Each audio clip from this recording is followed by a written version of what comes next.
நமது ஆன்மீகத்துடன் நட்பு யூடியூப் சேனலின் புதிய உதயமாக உருவாகியுள்ள மீனா வைஷ்ணவி தேவி டூர்ஸின் 8வது ஆன்மீக யாத்திரை வருகின்ற 10/5/2026 ஞாயிற்றுக்கிழமை காலை 6 மணிக்கு திருச்சி ரயில் நிலையத்திலிருந்து தொடங்கும்.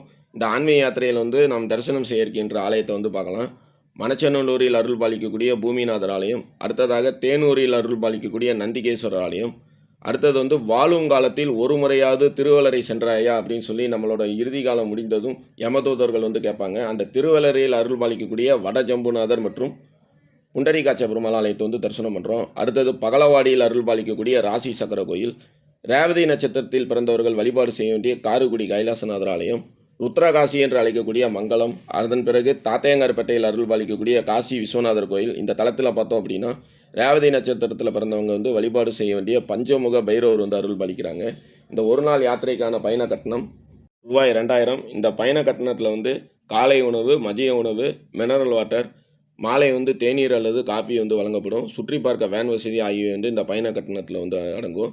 இந்த யாத்திரையில் கலந்துக்கணும் அப்படின்னு சொல்லி நினைக்கக்கூடிய அன்பர்கள் 9655896987 அப்படிங்கிற இந்த ஜிபே எண்ணில் இந்த யாத்திரைக்கான பயண கட்டணம் ரூபாய் 2000 செலுத்தி இந்த யாத்திரையில் கலந்து கொள்ளலாம். எதுவும் என்னுடையதல்ல, அனைத்தும் உன்னுடையதே. அருளாலா அருணாச்சலா. நன்றி. ஓம். ஆன்மீகத்துடன் நட்பு யூடியூப் சேனலுக்கு உங்களை அன்போடு வரவேற்கிறோம். இன்றைக்கி அச்சிதமங்கலம் இந்த தளத்தில் அருள் பாலிக்கக்கூடிய ஆதிமூல பெருமாள் ஆலயத்தை தரிசனம் பண்ண தான் வந்திருக்கோம். இந்த ஆலயம் எங்கே இருக்குன்னு சொல்லி பார்த்தோம் அப்படின்னா கும்பகோணத்திலிருந்து நாகப்பட்டினம் செல்லும் சாலையில் கும்பகோணத்துலேருந்து சுமார் 29 கிலோமீட்டர் தொலைவில் தான் காணப்படுது. ஸ்ரீவாஞ்சியத்திலேருந்து சுமார் 2 கிலோமீட்டர் தொலைவில் தான் இன்றைக்கி நம்ம தரிசனம் பண்ணக்கூடிய இந்த ஆலயம் காணப்படுது. கும்பகோணத்திலிருந்து நன்னிலம் அல்லது நாகப்பட்டினம் செல்லும் பேருந்தில் பயணம் செய்து அச்சிதமங்கலம் அப்படிங்கிற பேருந்து நிறுத்தத்தில் இறங்கணும் அப்படின்னா இன்றைக்கி நம்ம தரிசனம் பண்ணக்கூடிய ஆதிமூல பெருமாள் ஆலயத்தை நம்ம எளிதில் அடையலாம். நீங்களே இந்த ஆலயத்துக்குள்ளார சென்று சாமி தரிசனம் பண்ணிங்கன்னா எப்படி இருக்குமோ அது மாதிரி தான் இந்த காணொலியானது அமைக்கப்பட்டிருக்கு. நீங்கள் நம்ம சேனலை சப்ஸ்கிரைப் பண்ணாமல் பார்த்துட்டு இருந்தீங்கன்னா மறக்காமல் நம்ம சேனலை சப்ஸ்கிரைப் பண்ணிக்கிங்க. அப்படியே பக்கத்தில் இருக்கக்கூடிய பெல் ஐக்கானை கிளிக் பண்ணிக்கிங்க. அப்போ தான் நம்ம போடுற இந்த மாதிரி ஆலயம் சம்மந்தமான பதிவுலாம் உங்களுக்கு நோட்டிஃபிகேஷனாக கிடைக்கும். வாங்க இந்த தளத்துக்குள்ளார சென்று இங்கே அருள் பாலிக்கக்கூடிய ஆதிமூல பெருமாளை தரிசனம் பண்ணிடலாம். இந்த ஆலயம் பார்த்தோம் அப்படின்னா 2013ஆம் ஆண்டு கிருஷ்ண பிரேமி சாமி அவர்களால் கும்பாபிஷேகம் நடைபெற்றது அப்படிங்கிற அந்த கல்வெட்டுகள்லாம் இந்த இடத்துல வைக்கப்பட்டிருக்கு. இது எல்லாத்தையுமே பார்த்துட்டு இந்த தளத்துக்குள்ளார செல்கிறோம். ஆலயத்துக்குள்ளார செல்லும் பொழுது ஆலயம் முழுவதும் பார்த்தோம் அப்படின்னா துளசி வனங்கள் நிறைந்து காணப்படுது. துளசி வனத்துக்கு நடுவில் தான் பார்த்தோம் அப்படின்னா இன்றைக்கி நம்ம தரிசனம் பண்ணக்கூடிய ஆதிமூல பெருமாள் ஆலயம் காணப்படுது. கஜேந்திர மோட்ச நிகழ்வின் பொழுது கஜேந்திரன் ஆதி மூலமே அப்படின்னு சொல்லி குரல் கொடுக்கும் பொழுது கஜேந்திரனை காக்கிறதுக்காக ஆதிமூல பெருமாள் எழுந்தருளிய தலமாக இன்றைக்கி நம்ம தரிசனம் பண்ணக்கூடிய இந்த ஆலயம் காணப்படுது. ஆலயத்துக்கு பின்புறம் பார்த்தோம் அப்படின்னா அந்த தாமரை குளம் காணப்படுது. வருகின்ற 26/4/2026 ஞாயிற்றுக்கிழமை மீனா வைஷ்ணவி தேவி டூர்ஸின் ஆன்மீக யாத்திரையில் இன்றைக்கி நம்ம தரிசனம் பண்ணக்கூடிய இந்த ஆதிமூல பெருமாள் ஆலயத்தையும் நம்ம தரிசனம் பண்ண இருக்கின்றோம். ஆலயம் முழுவதும் பிரகாரங்கள் முழுவதும் எங்கு பார்த்தாலும் துளசி செடிகள் சூழ்ந்து துளசி வனம் போன்று காணப்படுது. ஆதி காலத்தில் பார்த்தோம் அப்படின்னா இந்த மாதிரி துளசி வனத்துக்கு மத்தியில் தான் எம்பெருமான் நாராயணன் இருப்பார். அந்த மாதிரி அமைப்பில் இந்த தலம் முழுவதும் பார்த்தோம் அப்படின்னா துளசி செடிகளோட அந்த வாசத்தோடு இங்கே எம்பெருமான் அருள் பாலிக்கிறாரு. ஆலயத்துக்குள்ளார வந்தோன்னா பலிபீடம் மற்றும் பெரிய திருவடி கருடாழ்வார் அருள் பாலிக்கிறாரு. பெரிய திருவடி கருடாழ்வாரை நம்ம தரிசனம் பண்ணிக்கிறோம். அடுத்ததாக தும்பிக்கை ஆழ்வார் விநாயகரை தரிசனம் பண்ணிக்கிறோம். இன்றைக்கி நமக்கு இந்த ஆலயத்தில் நல்லபடியாக தரிசனம் ஆகணும் அப்படின்னு சொல்லி விநாயகரை வழிபாடு செய்துக்கிறோம். வலதுபுறம் பார்த்தோம் அப்படின்னா ஆதிமூல பெருமாள் ஆதியில் இந்த ஆலயத்தில் இருந்த அந்த அமைப்பு காணப்படுது. ஆதிமூல பெருமாளை தரிசனம் பண்ணோன்னே மூலவர் தரிசனம் பண்ணுறோம். இவர் தான் இந்த தலத்தில் அருள் பாலிக்கக்கூடிய மூலவர் ஆதிமூல பெருமாள். ஸ்ரீதேவி மற்றும் பூமி தேவி சமேதராய் அருள் பாலிக்கிறாரு. அபயம் என்று நாம் குரல் கொடுத்ததும் நம்மை அந்த அபயத்திலிருந்து காத்து அருள் புரியக்கூடிய அமைப்பில் இந்த தளத்தில் மூலவர் அருள் பாலிக்கிறாரு.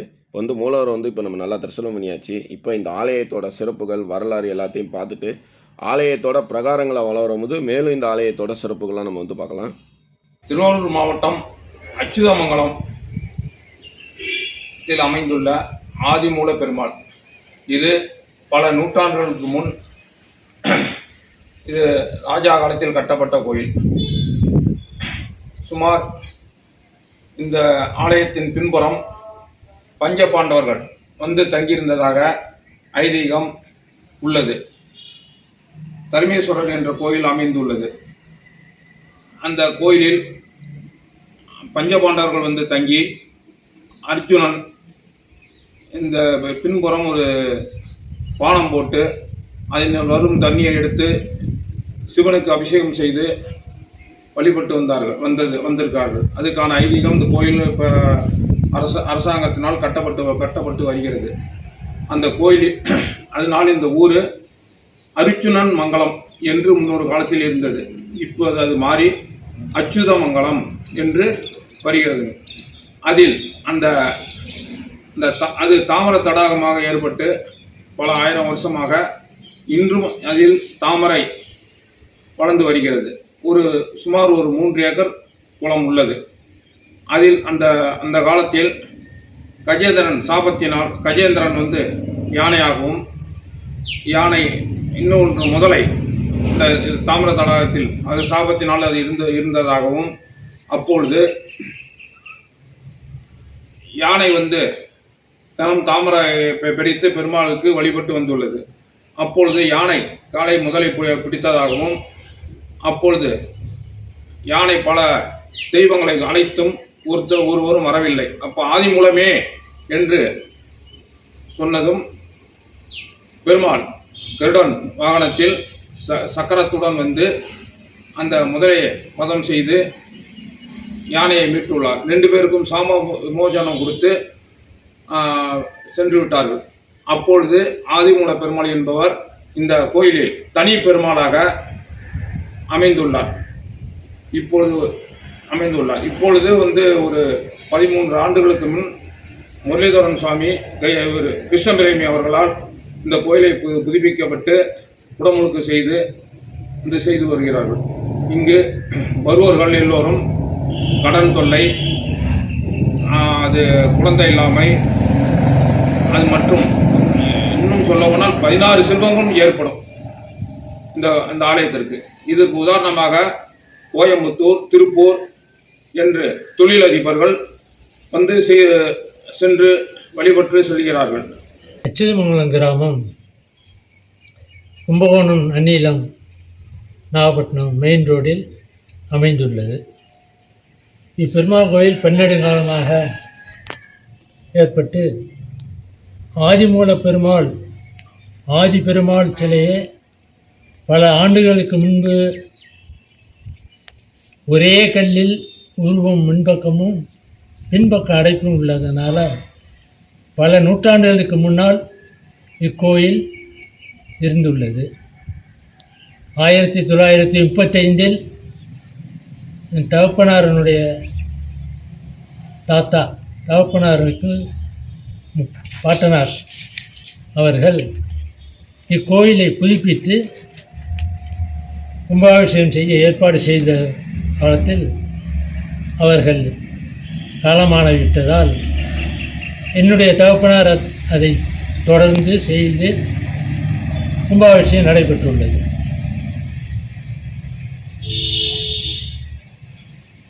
அதன் பிறகு 1992 என்னிடம் என் தகப்பனார் ஒப்புவித்ததனால் அதிலிருந்து நான் பரம்பரை அறங்காவலராக இக்கோயிலை நிர்வகித்து வரும் பாக்கியம் எனக்கு கிடைத்தது. 2003 முரளிதர சுவாமிகள் அவர்களுடைய ட்ரஸ்டின் இக்கோயிலை புதுப்பித்து கிருஷ்ணபிரேமி சுவாமிகள் ஆசீர்வாதத்துடன் 2003 மார்ச் முதல் கும்பாபிஷேகம் நடைபெற்று பொதுமக்கள் அனைவரும் வழிபாடு செய்வதற்கு செய்து கொடுத்தார்கள். அப்பொழுது தாயார் இல்லாமல் பெருமாள் மட்டும் தான் இருந்தார். இவங்களுடைய கும்பாபிஷேகம் செய்யும் பொழுது தாயார் இல்லாமல் பெருமாள் இருப்பது மிகவும் உக்கிரமாக இருக்கும். அதனால் 2 தாயார் ஸ்ரீதேவி, பூமாதேவி மற்றும் ஆஞ்சநேய சுவாமிகளை புதிதாக அமைத்து கும்பாபிஷேகம் நடைபெற்றது. அதிலிருந்து மாதம் ஏகாதேசி, திருவோணம் இவைகளில் அபிஷேக ஆராதனைகள் நடைபெற்று சனிக்கிழமையில் ஆஞ்சநேய சுவாமிக்கு சிறப்பு அபிஷேக ஆராதனும் நடைபெற்று கொண்டு வருகிறது. கடன் தொல்லைகள் நிவர்த்தியாகவும் கையை விட்டு செய்த பொருள்கள் திரும்ப கிடைப்பதற்கும் ஆஞ்சநேய சுவாமிகள் வழிபாட்டினால் திரும்ப அவர்களுக்கு கிடைப்பது சாத்தியமாகி பல பேர் திருப்தி அடைந்து அந்த கைவிட்ட பொருள்கள் திரும்பி கிடைக்கிறது ஏற்பாடுகள் விளம்பரமாகி நிறைய சிவவார்த்திகள் வந்து அபிஷேகம் ஆராதனை செய்து நன்றியுடன் வழிபட்டு செல்கிறார்கள். சகல நிவாரணமும் கிடைப்பதற்கும் திருமணம் தடைப்பட்ட நீங்கி திருமணம் நடைபெறுவதற்கு பெருமாளுடைய அனுகிரகம் கிடைப்பதனால் நிறைய பொதுமக்கள் வந்து சேவை செய்து அவர்களுடைய நன்றி கடனை திருப்பி செலுத்தி கொண்டு வருகிறார்கள். அறநிலைத்துறையின் கட்டுப்பாட்டுகள் இணைந்து பரம்பரை அறங்காவலராக நான் செயல்படுவதற்கு அரசாங்கமும் உறுதுணையாக உள்ளது. அவர்களுக்கும் நன்றி செலுத்த வேண்டும். தங்களுடைய வேண்டுதல் குறைபாடுகள் நீங்கி முழுமையாக திருப்தி அடைய மக்கள் சனிக்கிழமை தோறும் வந்து விளக்கு ஏற்றி வழிபட்டு நன்றிக்கடனை செலுத்தி கொண்டிருக்கிறார்கள். கோயில் பூட்டியிருந்தாலும் வெளியிலேயே விளக்கும் போடுவதற்கும் ஏற்பாடு செய்து 4 இடத்தில் விளக்கு வழிபாடு செய்வதற்கு ஏற்பாடு செய்துள்ளோம். இந்த ஆலயத்தோட ட்ரஸ்டி நமக்கு இந்த ஆலயத்தோட சிறப்புகள்லாம் எடுத்து வச்சார். அது எல்லாத்தையும் கேட்டுக்கிட்டோம். இந்த தளத்தில் அருள் பாலிக்கக்கூடிய இந்த ஆஞ்சநேயரை சனிக்கிழமையில் வந்து நம்ம வெற்றிலை மலை சாற்றி தீபம் ஏற்றி வழிபாடு செய்யும் பொழுது கடன் பிரச்சனையெல்லாம் நீங்கி செல்வ வளம் வந்து பெருகும். சிறிய திருவடி ஆஞ்சநேயரை வந்து இப்போ நம்ம நல்லா தரிசனம் பண்ணியாச்சு. இப்போ இந்த ஆலயத்தோட உள்பிரகாரங்களை வளம் வந்துட்டு இந்த ஆலயத்தோட சிறப்புகள்லாம் பார்க்கலாம். ஒரு முறை வந்து பார்த்தோம் அப்படின்னா இந்த ஆலயத்துக்கு பின்புறம் இருக்கக்கூடிய தாமரை குளத்தில் ஒரு யானை வந்து பார்த்தோம் அப்படின்னா தினமும் வந்து ஒரு தாமரையை பறித்து இந்த தளத்தில் இருக்கக்கூடிய எம்பெருமான் நாராயணனை வந்து வழிபாடு செய்து வருது.